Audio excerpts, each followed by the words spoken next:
What's happening, everybody? It's your boy Farley here to do a quick comic review.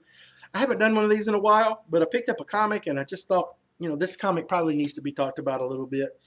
And so the comic I'm talking about is Jungle Comics #1. It came out last Wednesday on New Comic Book Day, Antartic Press. Chuck Dixon wrote it. Kelsey Shannon did the art. This was actually like a, what do you call where you fundraise, GoFundMe. I don't think it was on GoFundMe though. It was on another site, but this was a crowd-funded comic book that Chuck Dixon wanted to put out in Antartic Press.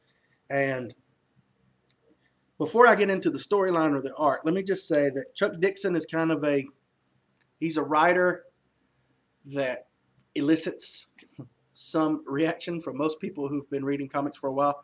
And the reason being was, he had a part to play in ComicGate a few years ago.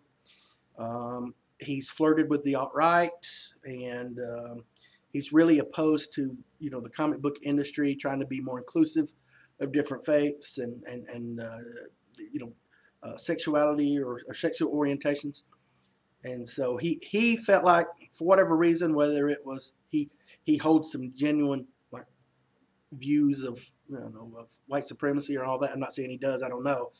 But if either it's that or he just longed for the day when Thor was Thor and Thor wasn't a woman, or whatever it was, whatever his motivation was. It was kind of a big deal a few years ago, and it kind of got nasty. So he was in on that, and I think that has pushed him kind of out of the mainstream comics and into something like Antartic Press. Now, Antarctic Press had to cut ties with another writer who really, really was alt-right, had some really, really shocking and horrible things to say. And so they cut ties with that writer, but not Chuck Dixon. And I don't think that Chuck Dixon was as polarizing as that other writer. So that being said, Chuck Dixon has a long history in the comic book industry. He co-created Bane. He's written for The Punisher, Detective Comics, Birds of Prey, and I've always enjoyed his writing. I enjoyed his writing on The Punisher especially. Not good as Garth Ennis, but he held his own, I thought. And so I've never had an issue with Chuck Dixon's writing.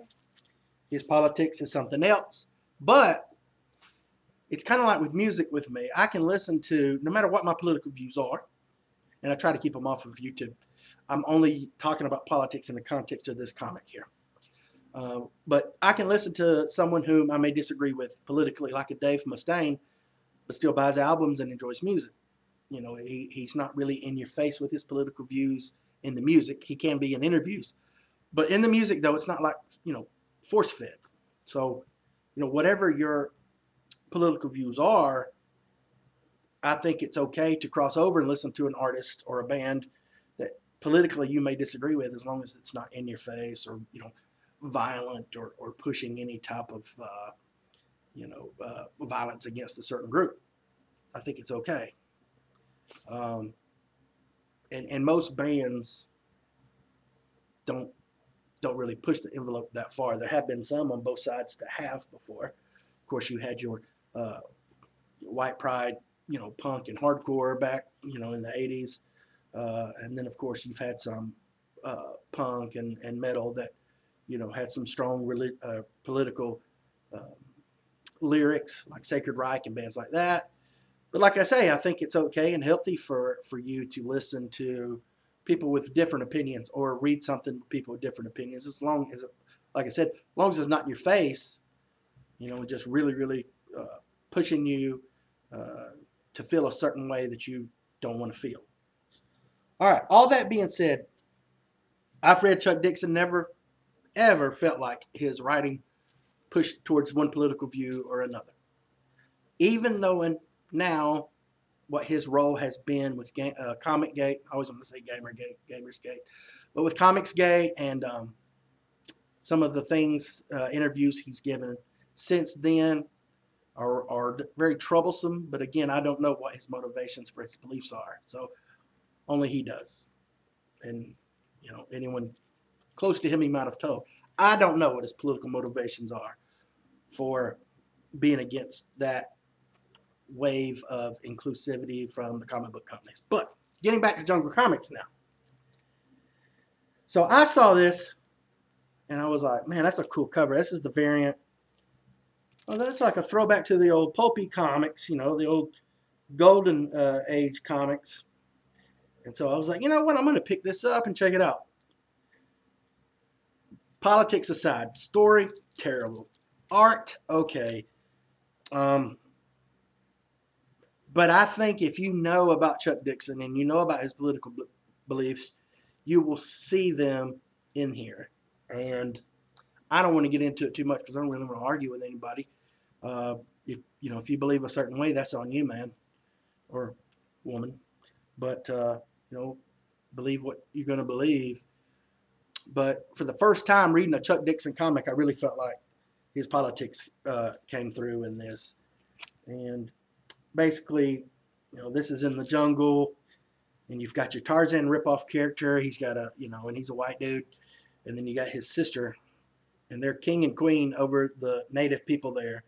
So it's like the native people need to be ruled kind of thing, and they need the white man to rule them. And anyway, I think that really comes through in this. And I think this was Chuck Dixon's way of kind of clapping back at the bigger name comic book companies and what he sees as their attempts to just use to include, say, female character, taking a male character, making them female, or having a lesbian character, or say with Miss Marvel, making her Muslim. I think this is his way of saying, to heck with that. And I do think this Antarctic Press seems to be aiming towards a more conservative type crowd with their comics, and and maybe that the conservative feel underserved with the comic books. So whatever your feelings are, I think that if you're like a very, very conservative type person, you would probably enjoy this comic more than, say, someone who supports the comic book industry, trying to be more inclusive of other faiths and sexual orientations, etc. But just getting into the story itself, it's just this generic story. There's a lot of action. There's not a whole lot of buildup or anything. There's dinosaurs, and there's a snake, and there's chasing through the jungles, and there's a monkey. It's a story you've probably read 1,000 times. But I think this is just a way for Chuck Dixon to go back to what he sees as when comics were good, before all of the attempts at including, all these different types of people. Again, he says he believes it's a marketing ploy just to get more people to buy the comics. Whether you believe that, or if you think the comics industry is really trying to be more inclusive of different parts of who we are in the world, that's up for debate. I don't know, but I do know that the story here was a stinker. I would give it 1.5 stars out of 5. I would give the art a 2.5 out of 5. So overall, I would give this a 2. So Jungle Comics, Antarctic Press. If you disagree with me, let me know. Like I said, I'm not here to argue. I don't want to argue with anybody if it's if a political thing. I'm not going to get into that. But if you want to talk about the story or whatever, or if you have a belief on Chuck Dixon that's not argumentative but informative, I would love to hear it. But I'm sure there'll be some people that thumb this down because of what I said. But like I say, I'm trying not to take sides, just trying to explain what kind of happened and how I feel like it impacted this comic.